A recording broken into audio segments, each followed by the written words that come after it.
अस्सलाम वालेकुम। Welcome to MKS cuisine. क्या हाल चाल है? उम्मीद है आप सब लोग ठीक होंगे और मैं भी ठीक हूँ, अल्लाह का शुक्र है। और रमज़ान जैसे कि आपको पता शुरू हो चुका है, तो रमज़ान में जो सबसे ज़्यादा चीज़ इस्तेमाल की जाती है वो है चाट मसाला। तो मैं आज आपके साथ चाट मसाले की रेसिपी शेयर कर रही हूँ। मैं अपने घर में ही चाट मसाला बनाती हूँ और बहुत ही अच्छा बनता है। तो उम्मीद है मेरी ये रेसिपी आपको अच्छी लगेगी। तो चलें शुरू करते हैं। बिस्मिल्लाहिर्रहमानिर्रहीम। ये मैंने लिए हैं तकरीबन 10 टेबल स्पून हैं ये सुरख मिर्चें जो साबुत वाली हैं। ये बहुत अच्छी लगती है चाट मसाले में। आप अगर मिलती है आपको तो आप यही डालें। और 10 टेबल स्पून मैंने सूखा धनिया के डाले हैं, साबुत सूखा धनिया। और 5 टेबल स्पून मैं डाल रही हूँ ज़ीरा, जो कि अगर 10 टेबल स्पून सूखा धनिया तो उसका आधा डालते हैं, तो ये है 5 टेबल स्पून है ज़ीरा के। और चार तकरीबन 3.5 या 4 कह लें टेबल स्पून है ये सौंफ के। और ये 3 टेबल स्पून है साबुत काली मिर्चों के। और लौंग है जो कि तकरीबन 15 से 20 होंगे, ये इतने से हैं, ये डालने हैं। एक पीस इसका दालचीनी का डालना है। और 1 टीस्पून है, एक टीस्पून से भी कम है जो कि है अजवाइन, ये डालनी है। थोड़ी सी मैंने इलायची ली है और ये सूंठ ली है। ये तकरीबन इतने से 2 पीस हैं छोटे छोटे, इसमें सूंठ ज़्यादा नहीं डलती। ये टाटरी है। और ये 1 टेबल स्पून है जो कि बाद में डालूँगी मैं। और 2 टेबल स्पून काले नमक के हैं। और नमक हस्बे ज़ायका बाद में डालेंगे। तो अब मैं इन चीज़ों को पहले फ्राई करूँगी हल्का सा, बिल्कुल 1 मिनट से भी कम फ्राई करना है। लेकिन मैं सारी चीज़ों को फ्राई नहीं करूँगी। ये चाट मसाले में सारी चीज़ें फ्राई नहीं की जाती। और वैसे भी कुछ ऐसी चीज़ें होती हैं जिनको फ्राई करने से उनकी खुशबू बल्कि ख़राब हो जाती है। जैसे कि ये सौंफ है, सौंफ को कभी भी फ्राई नहीं करना चाहिए। ज़ीरा करेंगे फ्राई, और ये धनिया पाउडर करें, धनिया साबुत करेंगे, और ये करेंगे सुरख मिर्चें कर देंगे।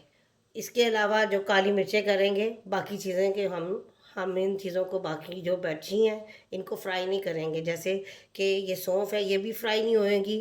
और ये अजवाइन भी फ्राई नहीं होगी, क्योंकि सौंफ और अजवाइन इस तरह की चीज़ों को अगर आप फ्राई करते हो तो इनकी खुशबू बल्कि ज़ाया हो जाती है। और वैसे भी इसमें नमी आ जाती है, और वो चाट मसाला या कोई गरम मसाला बनाएं तो वो ख़राब हो जाता है। इसलिए इसकी बहुत ज़्यादा एहतियात करनी चाहिए। इन 2 चीज़ों को फ्राई नहीं करना चाहिए। तो चलें अब हम अपने दूसरे काम की तरफ चलते हैं, इनको फ्राई करते हैं। अब मैंने फ्राई पैन ले लिया, देखिए इतनी हल्की सी आंच जलाई है। इसमें पहले मैं डालूंगी साबुत धनिया के, और साथ ही मैं ज़ीरा डाल दूंगी।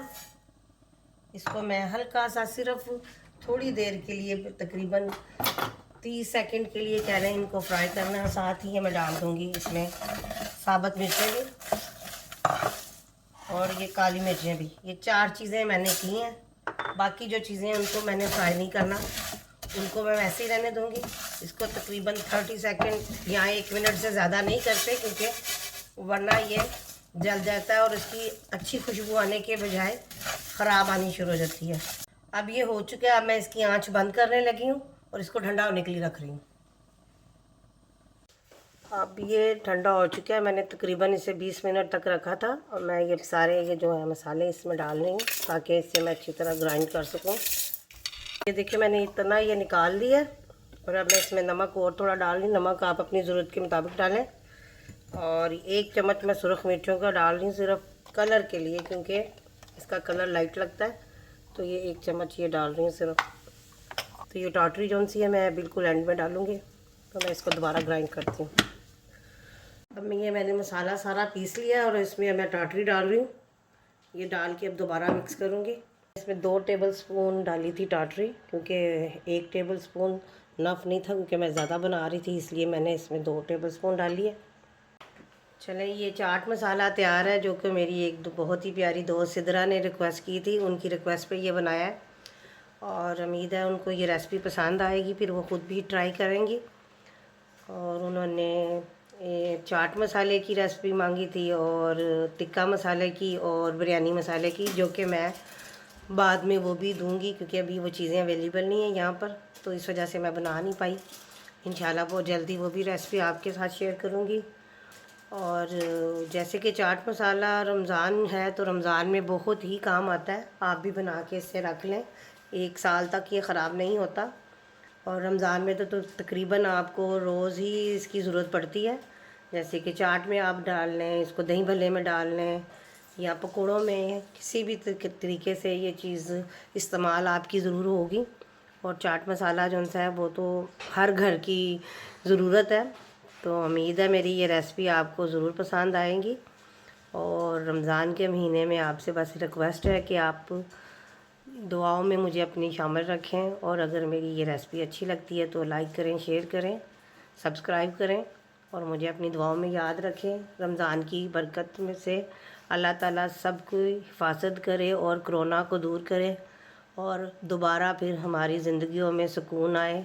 आमीन सुम्मा आमीन। इस दुआ के साथ अब मैं इजाज़त चाहती हूँ। अल्लाह हाफिज़।